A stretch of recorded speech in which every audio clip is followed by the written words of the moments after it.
अज्ञात पहाड़ी मार्गों से होते हुए परशुराम नर्मदा घाटी की सहस्त्रधारा के पास पहुंच गए। सहस्त्रधारा के पास ही उनके पितामह महर्षि ऋचिक का आश्रम था। यहां पहुंचकर उन्हें अपने पितामह की याद आई। वे भावुक हुए। आंखों से अश्रुओं की कुछ बूंदें टपकी और नर्मदा की धारा में विलीन हो गई। नर्मदा को नमन करके वे धारा में उतरे तो लगा जैसे पितामह से साक्षात्कार कर रहे हों। भावनाओं के ज्वार को नियंत्रित करते उन्होंने नर्मदा की धारा में स्नान किया और भुवन भास्कर भगवान सूर्य को अर्घ्य दिया। उसी समय उन्हें कुछ सैनिक आते दिखे। परशुराम को एक सैनिक के स्वर सुनाई दिए। हैरोपतेक, तुम यहां स्नान नहीं कर सकते। क्यों? नर्मदा पर किसने अधिकार कर लिया? महाराज की आज्ञा है, बिना उनकी अनुमति के यहाँ कोई भी स्नान ध्यान नहीं कर सकता। क्या यह उचित है सैनिक? नर्मदा हमारी माँ है और माँ से मिलने से कौन रोक सकता है? यदि यह तुम्हारे महाराज का आदेश है तो अनुचित है। हम इसका विरोध करते हैं। आज तक किसी ने इतना कुछ बोलने का साहस नहीं किया। कौन हैं आप? मनुष्य हूं। ध्यान से देखो। नर्मदा घाटी में क्यों आए और यहां से कहां जाएंगे? नियति जहां ले जाए चला जाऊंगा। आपको महाराज कार्तवीर्य अर्जुन से मिलना होगा। उनके अनुमति के बिना आप कहीं नहीं जा सकते। मुझे तुम्हारे महाराज से मिलने की कोई आवश्यकता नहीं। यदि उन्हें आवश्यकता है तो वे स्वयं मिलेंगे। परशुराम के उत्तर से सैनिक घबरा गए। एक सैनिक ने अपनी विवशता बताई कि वो राजा की आज्ञा से बंधा है। वो परशुराम से प्रभावित हुआ, उनकी सेवा भक्ति में लग गया। उसी समय परशुराम की दृष्टि कुछ किसानों पर पड़ी जो नर्मदा के उस पार जा रहे थे। किसानों के पशुओं के साथ उन्होंने अपने अश्व को भी नर्मदा पार कराया और स्वयं भी नर्मदा पार करके अपने पितामह ऋचिक के आश्रम की ओर चले। सैनिकों ने रोकना चाहा तो उन्होंने बताया कि वे दत्तात्रेय से मिलने जा रहे हैं। दत्तात्रेय का नाम सुनते ही आश्रम में जाने की अनुमति मिल गई। परशुराम का नाम सुनते ही दत्तात्रेय बाहर आ गए और उनका पूजन किया और फिर परशुराम ने अपने पितामह के आश्रम के बारे में पूछा। भाई दत्तात्रेय, मुझे उस कुटिया के पास ले चलो जिसमें मेरे पितामह तप किया करते थे।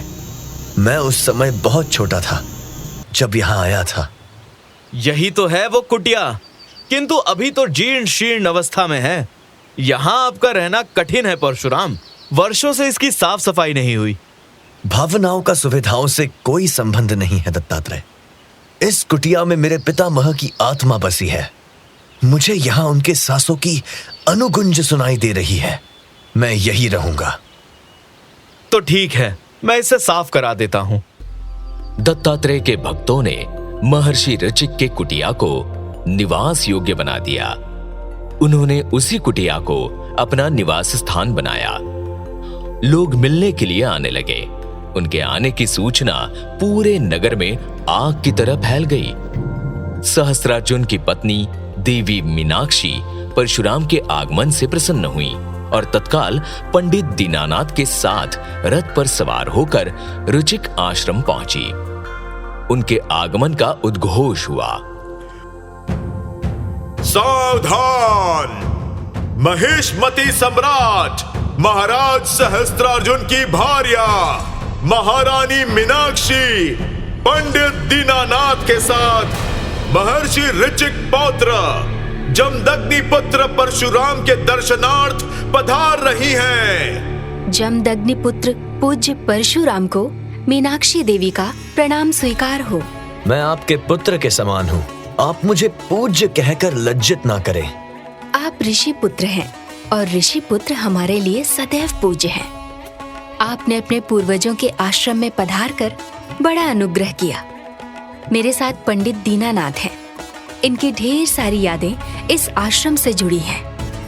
मैं पंडित दीनानाथ महर्षि ऋचिक के इसी आश्रम में रहा और शिक्षा प्राप्त की। आपको यहाँ देखकर मुझे महर्षि की उपस्थिति की अनुभूति हो रही है। मैं कृतार्थ हुआ पंडित प्रवर। आप सभी यहाँ आए इससे ये प्रमाणित होता है कि आज भी हमारे वंश के प्रति आप सभी की भक्ति जुड़ी हुई है। मुझे विश्वास है कि आप ये आश्रम छोड़कर अन्यत्र नहीं जाएंगे। यदि राज सत्ता को कोई आपत्ति ना हो तो मैं यही रहना चाहूंगा।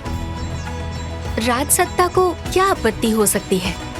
ये आपका ही स्थान है और आपके पितामह के कई शिष्य आज भी हमारे साथ हैं। और इस प्रकार परशुराम के दर्शन के लिए भारी भीड़ इकट्ठी होने लगी। परशुराम ने वहां आए युवकों और युवतियों को शस्त्र प्रशिक्षण देने का आश्वासन दिया। नवयुवक उत्साहित हुए।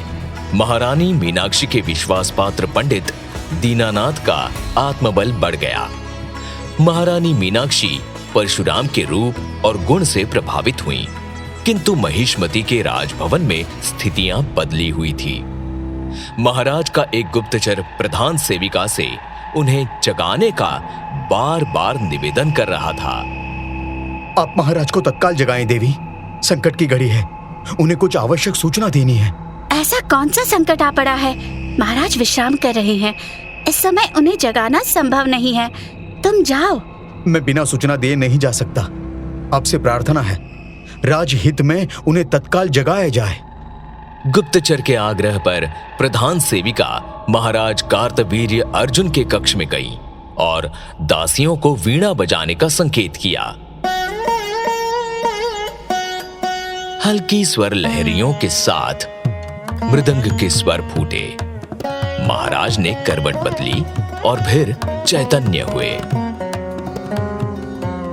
उन्होंने शीघ्र जगाने का कारण पूछा तो प्रधान सेविका ने मंत्रणा कक्ष में उन्हें गुप्तचर से मिलवाया। क्षमा करें महाराज, सूचना ही ऐसी है कि आपको कष्ट दिया। कैसी सूचना? महाराज, भार्गव कुल प्रमुख जमदग्नि का पुत्र परशुराम अस्त्र शस्त्रों के साथ इस समय राजधानी में है। आज प्रातः काल उसने अपने पैतृक आश्रम में प्रवेश किया। भगवान दत्तात्रेय ने उनका स्वागत किया। क्या उसकी भार्या लोमहर्षिणी भी उसके साथ आई है? वो उसके साथ नहीं है, परंतु आने वाली है महाराज। गुप्तचर की सूचना से सहस्त्रार्जुन पागल सा हो गया। वो नर्मदा पार कराने नाविकों पर बुरी तरह भड़क गया, किंतु परशुराम किसी नाव से आए ही नहीं थे, तो नाविक कर भी क्या सकते थे। महाराज सहस्त्रार्जुन का क्रोध उस समय पराकाष्ठा पर पहुंच गया जब उन्होंने महारानी मीनाक्षी के परशुराम से मिलने की बात सुनी। तो क्या महारानी मीनाक्षी को इसका दंड भोगना पड़ा? क्या महारानी और महाराज के विचार अलग अलग थे? रोजपॉट प्रेजेंट्स चिरंजीवी परशुराम।